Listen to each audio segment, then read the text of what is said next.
All right, everyone, welcome back to the channel. Let's get back to work. All right, who am I kidding? I'm not going to be working on anything, but I do got a good idea. I'm going to go back through all the videos, and I'm going to pick out what I think are the best build tips that I got along the way. Like most of you, as I went along, I looked at everything. I looked at forums, I looked at the instructions, and I looked at videos online, and that's where I decided which route I was going to take on each piece of the car that I put together. So let's go back and review, and I'm going to show you which ones I think were the most valuable. All right, so this is how it's going to work. I'm going to show you a video of me doing something absolutely spectacular, and then on the screen you will see pop up what episode it can be found in and at what time in that episode, so you don't have to search through the whole thing. If I'm using a different product, I'll try to also post a picture of the product I used with its source. So let's get started. Right off the bat, putting the Herculiner bed liner underneath the body of the car, it added a lot of rigidity to the body itself and really helped out when we did the body work and we got to some thin parts. I purchased mine off of Amazon.com. Jumping to episode 4, I carved these little grooves in all the rubber bushings and I really liked the way it helped the grease flow. Alright, the next thing we're going to do is jump to episode 5 at about the 12-second mark, and I start talking about extending the firewall forward about 2 inches. This was really a good idea because real estate behind the dashboard, between the firewall and the dashboard, is at a premium. So I highly recommend something like this. Okay, these two I would consider kind of optional. The Wilwood master cylinders have a reputation for lasting about 2 years before they start to leak. So I went ahead and swapped them out for the Tiltons, which you can see here in episode 5 beginning about 8 minutes and 20 seconds. The other thing I did was I went with a more heavy-duty throttle cable versus the one came with the kit, and also versus the mechanical linkage that a lot of other guys use. Again, this is personal preference, but I'm pretty happy with the decision. Alright, moving on to episode 6. This talks about installing the sway bars. There's nothing really cosmic here, but the directions for the sway bars are not in your owner's manual. So this explains how to find them, and if you want to see how I put them on, it'll also cover that. Episode 7 is what I call my halftime review, and I got to say, if you're just starting out or you know somebody that's just starting out, I think this is a great video for them to watch because it kind of goes over all my lessons learned in the first half of getting the car put together.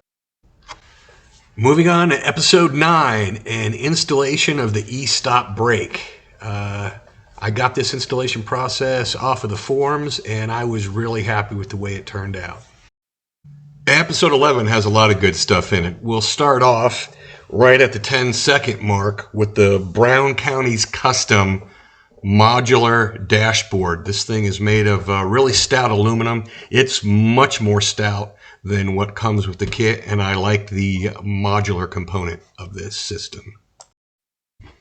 Okay, if you jump to the 5-minute and 8-second mark of episode 11, I show you how to use a Rivnut tool. If you've never seen one of these things, super handy. I highly recommend them. Okay, next at the 9:24 mark of episode 11, a little trick I picked up at the schoolhouse, and that was to put a hinge on the fuse box that allows you to lower it down to get easy access to it. Makes it real easy to change your fuses out once everything's all buttoned up. Okay, on to episode 12, which deals with installing the engine. There's actually a lot of good stuff in there, but in particular, I showed you the throttle cable I used earlier. This is the bracket system that I got from Amazon to install the throttle cable. It's very clean, and I really like it. Episode 13 starts off with the Breeze Cubby installation. This is an option a lot of guys use, and it came out really well. Okay, from here we move into wiring the dash, and really from here to the rest of the video there's a whole lot of really good information. I talk about the different types of tools to use, how to properly butt a joint, and everything I did to get it put together. At the 2450 mark, I started assembling the push button portion of the panel. I made my turn signals, lights, horn, all in this one little panel you see here. You push the button for the turn signal one time and it stays on for 10 seconds. It's really a neat setup. My high beams, low beams, my horn, and that hazard light eventually became fog lights. I gotta say, this arrangement is something that I was really proud of once I got it all sorted out. Okay, one of the things that I changed later on was I initially used a plug kit to put my connectors together, where I would assemble the plugs from the wires in the harness. I decided after putting them together and taking them apart a few times that they weren't durable enough and I didn't like them. What I found that worked a lot better is buying them like this, where the wires are already built into the plugs, and then I just hook the wires to the appropriate plug using butt joints. And I showed in the video how to do a good solder butt joint. As you can see, you can find these on Amazon in anywhere from 2 to 10 wire plugs.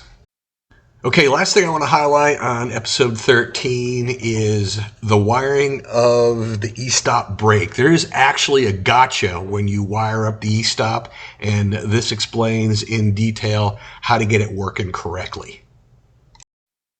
Moving right along to episode 14 at the 1 minute 59 second mark, we'll talk about putting together and installing the drive shaft safety hoop.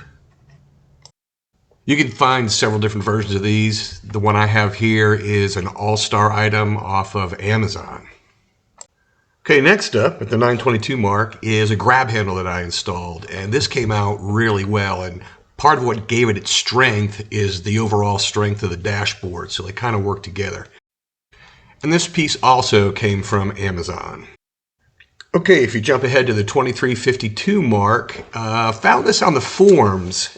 It's actually a different way to mount the radiator using a hinge, and I thought that was a lot better than what was in the instructions. So this little section here will show you how we put that together. All right, like a lot of guys, I don't like the corrugated tubing we use to do the radiator plumbing, so I went with the Breeze lower radiator tube, and I went to O'Reilly Auto Parts, and I got some hoses that allowed me to do away with the corrugated tubing on the upper part. Episode 15, right at the 19-second mark, we start wiring up the sniper. And once we get that done, if you decide to stick around at the end of the video, you'll get to see us start the car and take it for a little test drive. All right, at the 1 minute and 44 second mark of episode 16, we talk about modifying the quick jack. This is something that's pretty common to see on the forums. It just makes everything easier to get on and off, and it does differ from what you see in the manual. The rest of the video pretty much follows the manual, getting the body fitted, getting the door fitted, etc. All right, jumping to episode 19. If you're like me and you don't know a whole lot about bodywork, going right to the 28-second mark of this video, it kind of breaks down the different tools we use and how we use them. And then it goes in from there, it starts going into the process we use to actually start doing the bodywork. I chose not to use the kit provided hood scoop. I went with this piece that you get off of Amazon. It's solid fiberglass, and we molded it right into the hood. Episode 20 from start to finish takes you through the whole process. All right, a couple caveats on this video. I used JB Weld to initially attach the hood scoop to the top of the hood. The JB Weld is not structural. I used it because it sticks well to fiberglass, and it held the scoop in place so that when I flipped it over to do the fiberglass work, it would stay exactly where I wanted it. Now it does, I suppose, provide a little structural integrity, but not all that much. Also, make sure you sand away the gel coat before you apply the JB Weld. Episode 21 has some good basics of body work, but if you jump to the 635 mark, it shows what we did to create the larger trim rings required for the Breeze roll bars.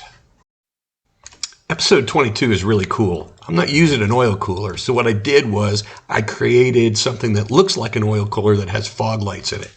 I stole the idea off of one of the forums, and I think it came out really well.